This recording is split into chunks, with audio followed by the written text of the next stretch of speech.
Hello student, class fifth EVS subject में chapter number 46, chapter name communicable disease.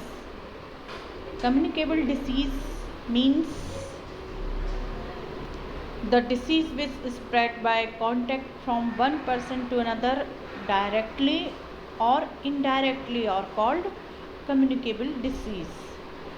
Communicable disease मतलब एक दूसरे को छूने से या एक दूसरे के पास रहने से या साथ में खाना खाने से ऐसी बीमारियां जो इन तरह की एक्टिविटी से यदि हो जाती हैं तो ऐसी डिसीज़ को कम्युनिकेबल डिसीज़ कहते हैं।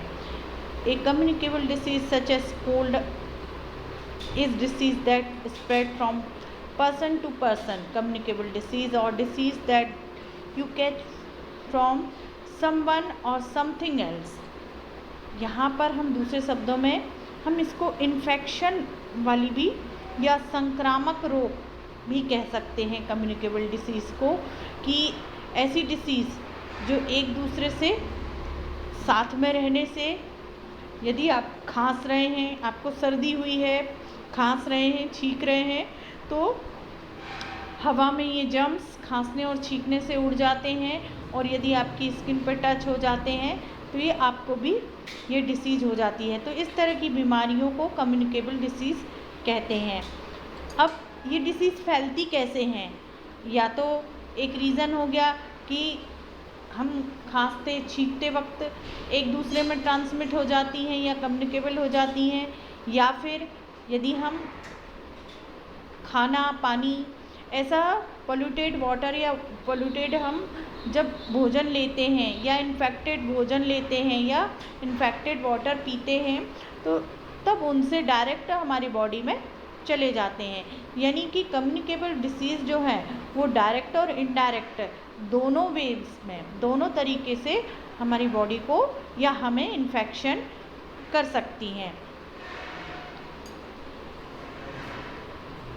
Some people may use the words contagious और infection when talking about communicable disease। कुछ जो इन्फेक्टेड व्यक्ति होते हैं, यदि आप उनके पास बात कर लो या साथ में बैठ लो तो तब भी ये डिसीज़ कम्युनिकेबल हो जाती हैं या ट्रांसमिट हो जाती हैं। These disease are caused by tiny organism. ये कैसे फैलती हैं, है ना?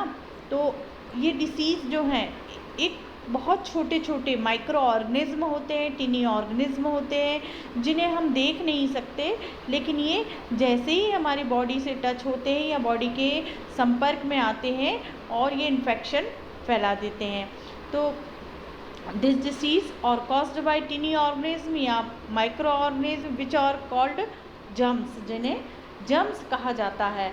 Germs may be present in the food that we eat, water that we drink और एयर दैट वी ब्रीथ। जब ये जर्म्स हमारी बॉडी में कैसे पहुंच जाते हैं, तो जब हम पानी पीते समय ये जर्म्स चले जाते हैं या खाना खाते समय भी हमारी बॉडी के अंदर ये जर्म्स जा सकते हैं, और सांस लेते समय भी, ब्रीथिंग करते समय भी ये एयर के थ्रू ये जर्म्स बॉडी के अंदर जा सकते हैं।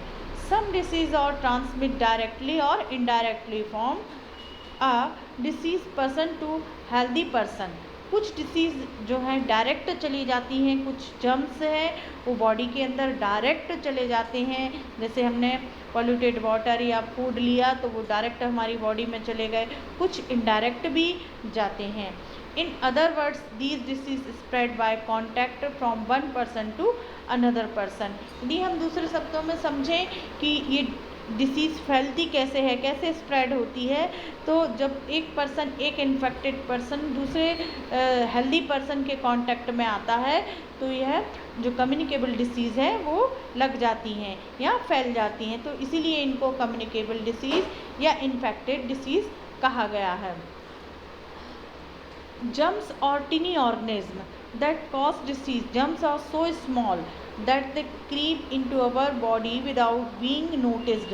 इतने छोटे जर्म्स होते हैं, इन्हें ना तो हम देख सकते हैं और इन्हें नोटिस भी नहीं कर सकते हैं कि कैसे हमारी बॉडी में ये चले गए। In fact germs are so tiny that you need to use of microscope to see them, यदि आप चाहें कि ये जर्म्स दिखते कैसे हैं, तो हम इनको इतने माइक्रोस्कोपिक होते हैं कि हम इन्हें नेक्ड आई से नहीं देख सकते हैं, और माइक्रोस्कोप से देखें तभी हमें दिखाई देते हैं. We don't know what hit us until we have symptoms that are runny nose, cough, sore throat, fever etc. In germs को हम देख लें तो हम उन्हें तुरंत मार दें, है ना. और ये जर्म्स इतने छोटे होते हैं कि हमें पता ही नहीं चलता है कि इनने हमें इन्फेक्टेड कर दिया. इनके तो केवल सिम्टम्स होते हैं, केवल इनके जब सिम्टम्स होने लगते हैं, जबकि जर्म्स से हम इन्फेक्टेड हो गए हैं, तब हमें, जैसे यदि हम सर्दी खांसी के बारे में बात करें तो सर्दी हमें तेज़ खांसी आने लगती है, नाक बहने लगती है, गले में थ्रोट इन्फेक्शन हो जाता है और बुखार आने लगता है. तो तब ऐसी डिसीज़ जो है वो ट्रांसमिट एक दूसरे से जल्दी फैलती हैं. यदि आपके कांटेक्ट में कोई हेल्दी पर्सन भी आया और तो उसको भी ये कम्युनिकेबल हो जाती हैं. Hence germs are also called micro organism and microbes.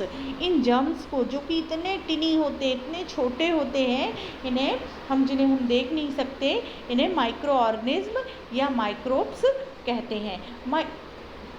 Microbes are the smallest form of the life on earth. इस पृथ्वी पर या अर्थ पर सबसे छोटे, सबसे स्मॉलेस्ट जो ऑर्गेनिज्म होते हैं उन्हें माइक्रोब्स कहा जाता है. Microbes have excited from millions and billions of year. Although some microbes can make us sick or many one kill us, but most are harmless and some are extremely helpful. Microbes can be found virtually anywhere in air, water, plants, animal and humans. A germ is microorganism that cause disease. Germs are also known as pathogens. तो बच्चों, यहाँ पे हम समझ रहे थे कि microbes क्या होते हैं. तो माइक्रोब्स जो हैं या सूक्ष्म जीव हैं, जो ये माइक्रोब्स हैं, वो सबसे स्मॉलेस्ट होते हैं इस अर्थ पर. Microbes have excited from millions and billions of year. और ये कई बार ऐसे ही बहुत सालों तक ऐसे ही पड़े रहते हैं. क्या है कि जैसे ही ये लिविंग सेल्स से कांटेक्ट में आते हैं, या जैसे लिविंग प्लांट पर और या लिविंग एनिमल हो गया या ह्यूमन बीइंग के जैसे ही कांटेक्ट में आते हैं, जर्म्स वहाँ पर एक्टिव हो जाते हैं, है ना. सम माइक्रोब्स कैन बी, कुछ माइक्रोब्स होते हैं जो बीमारी फैला देते हैं बहुत बुरी तरीके से और बहुत जल्दी बीमार हो जाते हैं हम, है ना. और कुछ इन्हें हार्मलेस कुछ हार्मफुल होते हैं जो बहुत जल्दी बीमारी फैला देते हैं. और कुछ जर्म्स ऐसे हो जिन्हें हम जर्म्स कहते हैं. और कुछ माइक्रोब्स यूज़फुल होते हैं जो कि हमारे हेल्प करते हैं. अब जैसे ऐसे माइक्रोब्स जो हेल्पफुल होते हैं वो हमारे यूज़फुल होते हैं. तो और जो बुरे होते हैं, जो बीमारी फैलाते हैं, है ना, जो हमारे कम्युनिकेबल डिसीज़ फैलाते हैं, ये हार्मफुल होते हैं. तो बच्चों, यहाँ पे हमने माइक्रोब्स को 2 कैटेगरी में बांटा है. किस बेस पर? एक जो अच्छे होते हैं और एक जो बुरे होते हैं. अच्छे मतलब हेल्प करते हैं, उन्हें माइक्रोब्स, हेल्पफुल माइक्रोब्स कहते हैं. और जो बुरे होते हैं उन्हें हार्मफुल यानी बुरे माइक्रोब्स कहते हैं. क्या ये माइक्रोब्स सभी जगह पाए जाते हैं? हाँ, बिल्कुल. Anywhere is present. जैसे air, water, plants, animal and human being में सभी जगह पाए जा सकते हैं ये microbes. A germs is microorganism that cause disease. अच्छा, अभी हमने कहा था कि जो बुरे होते हैं, जो मतलब बैड होते हैं, बैड माइक्रोब्स होते हैं, उन्हें हम जर्म्स कहते हैं. ये इनसे हमेशा बीमारियां ही फैलती हैं. Germs are also known as pathogen. रोगजनक होते हैं, ये रोग ही फैलाते हैं जर्म्स. और जो माइक्रोब्स हमारी हेल्प करते हैं उनके बारे में भी हम जानकारी लें कि किस तरह माइक्रोब्स हैं वो हमारी हेल्प करते हैं. तो जैसे microbes are helpful in many ways. बहुत कई तरीक़ों से माइक्रोब्स हमारी हेल्प करते हैं। फर्स्ट पॉइंट में देखिए आप अपनी बुक में, we could not digest our food without microbes. हम जो कुछ ऐसे माइक्रोब्स होते हैं जो डाइजेशन में हेल्पफुल होते हैं। सेकंड है, garbage would not decay without microbes. कुछ माइक्रोब्स ऐसे होते हैं जो गार्बेज को डिकम्पोज करने में हेल्पफुल होते हैं, जो जैसे सब्जी के छिलके हो गए, फ्रूट के छिलके हो गए, सड़ी गली पत्तियां हो गई, इन कचरे को यदि एक गड्ढे में भर दिया जाए और कुछ माइक्रोब्स जैसे गोबर वगैरह, गोबर में एनिमल डंग होता है, जो एनिमल डंग में माइक्रोब्स पाए जाते हैं, उनको साथ में एक गड्ढे में रख दिया जाए तो 8-10 दिन में ये डिकम्पोज हो जाते हैं, डिकम्पोज और वापस एक बायो फर्टिलाइज़र में कन्वर्ट हो जाते हैं। तो माइक्रोब्स हमारे इस तरह से हेल्प करते हैं, मतलब सॉइल फर्टिलिटी को इम्प्रूव करते हैं और कचरे को, गार्बेज को क्या कर देते हैं, डिकम्पोज कर देते हैं। और नेक्स्ट पॉइंट है, plants would not grow without microbes. कुछ प्लांट होते हैं जो विदाउट माइक्रोब्स के ग्रो ही नहीं करते हैं। अब जैसे मान लीजिए अपन ने, हम एग्जाम्पल देते हैं, चने का पौधा सभी ने देखा होगा। यदि चने की पौधे में रूट होती है, रूट में एक इनको लेग्यूम पौधे कहा जाता है, लेग्यूम प्लांट कहा जाता है। इनकी रूट्स पर छोटी छोटी गठाने या छोटे छोटे स्ट्रक्चर्स होते हैं। इन स्ट्रक्चर्स में माइक्रोब्स पाए जाते हैं। ये माइक्रोब्स एटमॉस्फेयर की नाइट्रोजन फिक्सेशन में हेल्प करते हैं। तो तब ये जो लेग्यूम प्लांट है डायरेक्ट एटमॉस्फेयर की नाइट्रोजन को एब्जॉर्ब करने में क्या रहते हैं, बिल्कुल भी कैपेबल नहीं होते हैं। और जब ये माइक्रोब्स इनकी हेल्प करते हैं तब एटमॉस्फेयर की नाइट्रोजन को ये एब्जॉर्ब कर पाते हैं। तो बच्चों यहाँ पे हमने तीनों पॉइंट में देखा कि किस तरह से जो अच्छे माइक्रोब्स होते हैं वो हेल्प करते हैं। तो there are various type of germs that cause diseases. अब ये तो हमने पढ़े थे अपने तीनों पॉइंट अपने अच्छे वाले माइक्रोब्स के। अब बुरे क्या होते हैं, बुरे माइक्रोब्स क्या होते हैं? तो बुरे माइक्रोब्स को जर्म्स कहते हैं। तो सबसे पहला जर्म्स पढ़ेंगे अपन वायरस। वायरस क्या होता है? अभी हाल ही में अपन वायरस के बारे में कितना सुन रहे हैं, तो ज़रा ध्यान से सुने इस चैप्टर को और वायरस के बारे में कि वायरस क्या होते हैं। वायरस और the causing agent of various disease like common cold, polio, measles, chickenpox, flu, etc. मतलब वायरस जो है बहुत छोटा होता है, हम इनसे देख नहीं सकते हैं, है ना, और इतना छोटा होता है, इसलिए इसे जर्म्स कहा गया है। ये टिनी जर्म्स होते हैं, बहुत छोटे, है ना। तो ये क्या क्या रोग फैला सकते हैं? कॉमन कोल्ड यानी सामान्य सी सर्दी खांसी, इन्हीं वायरस के द्वारा पोलियो, मीज़ल्स और चिकन पॉक्स यानी छोटी माता, और बुखार, फ्लू मीन्स बुखार भी आ जाता है। They are also micro organism much smaller than bacteria. ये बहुत ही छोटे होते हैं। अब यदि हम माइक्रोब्स की बात करें तो माइक्रोब्स भी जैसे वायरस, बैक्टीरिया, तो बैक्टीरिया से भी ये छोटे होते हैं, वायरस बैक्टीरिया से भी छोटे होते हैं। They are visible only under an electronic microscope. यदि हम कहें कि कैसे पता चलेगा, तो वायरस जो है वो केवल इलेक्ट्रॉनिक माइक्रोस्कोप से ही देखा जा सकता है। दे मल्टीप्लाई वेरी फास्ट। ये बहुत जल्दी मल्टीप्लाई करते, मतलब ये अपनी संख्या है बहुत जल्दी बढ़ा लेते हैं। यदि आज हमें कोई, यदि मान लीजिए कि एक वायरस है किसी ह्यूमन बीइंग में, यदि वो 1 घंटे पहले यदि अफेक्टेड होता है किसी डिसीज़ से या कॉमन कोल्ड से या चिकन पॉक्स से, तो ये 1 दिन में ये अपनी संख्या बहुत सारी बढ़ा लेता है। तो वायरस से हमें बचना चाहिए। अभी टीवी में, रेडियो में, न्यूज़ में हम सुनते हैं कि हमें क्या क्या प्रिकॉशन लेना चाहिए, हमें किस तरह बार बार हाथ धोना चाहिए, अपनी साफ़ सफाई का किस तरह ध्यान रखना चाहिए। तो इस चैप्टर को बहुत अच्छे से रीड करिए और समझिए। नेक्स्ट है इसमें बच्चों बैक्टीरिया। तो बैक्टीरिया क्या होते हैं? बैक्टीरिया भी माइक्रोब्स होते हैं, लेकिन वायरस से थोड़े से बड़े होते हैं। Bacteria are the microbes which are found in different shape, they may be round, rod shaped and spiral. They are the causing agent of several disease like meningitis, typhoid, plague, cholera और tuberculosis। देखिए, bacteria ये रोग फैलाने वाले bacteria होते हैं।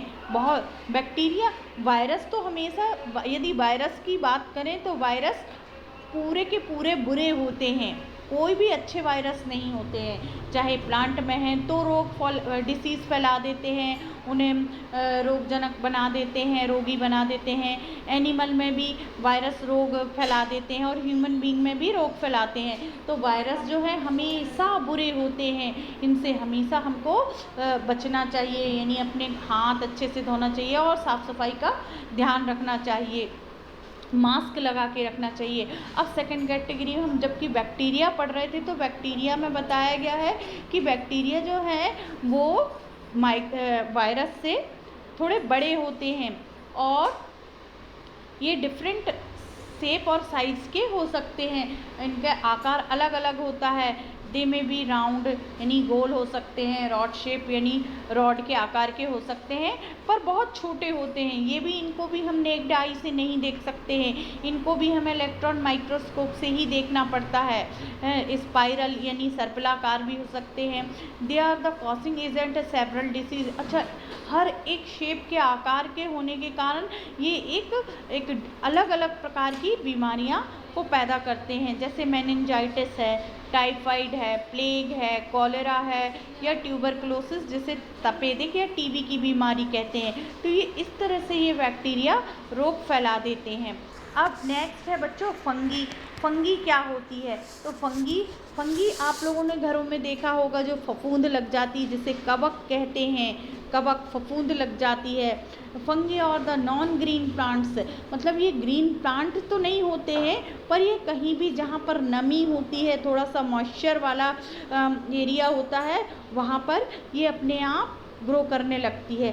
They are very small, they include moulds and rust, they also causes different type of disease. Fungi ये कहीं भी थोड़े से मॉइस्चर वाले एरिया में हो जाती हैं। आपने अपने घरों में देखा होगा कि अचार में जहाँ पर तेल डिप नहीं है जिस अचार में, तो यदि बहुत दिनों तक रखा रहे तो अचार में जो फंगी लग जाती, जो फफूंद लग जाती, उसे फंगी कहते हैं।